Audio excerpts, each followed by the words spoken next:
Jean Piersanti with Beauty and the Stamper, and it is time for another Dollar Tree haul.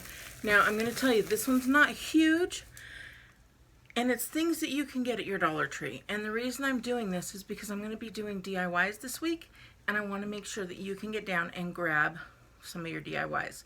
So, you should have these at any of your Dollar Trees. So let's go ahead and get started. The first thing I'm going to do is this photo frame. It's 8 by 10 and it's just an acrylic. So that's that. I also have a couple pieces here that are nice and wrapped up. I love when they wrap them up for me. And look at this vase. This is a new shaped vase for me. Isn't that pretty? I got 2 of those. I got a hula skirt. Isn't that cute? I have a glass trivet, a round one, and then I should also have a square one in here somewhere. Oh yeah, the square one got wrapped up. So then I have a square trivet. Again, it is glass.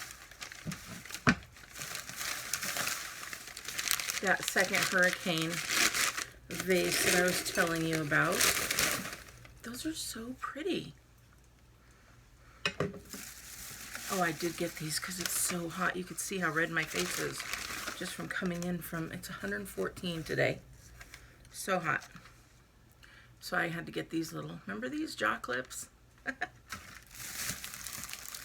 And then chopping mats. There's 2 chopping mats in here. So I grabbed one of those.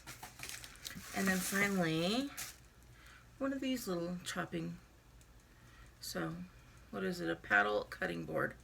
Super cute what we're going to make with this. And I can't wait. So, I got about a week's worth of DIYs here, and then I have some other stuff as well, and want to get back into doing some of those DIYs. Have a lot of fun. So if you want to see some, give me a big thumbs up. Comment down below what you would make with these items, and then make sure you're subscribed so you can see what I do. All right, have a wonderful day, and I'll talk to you later. Bye!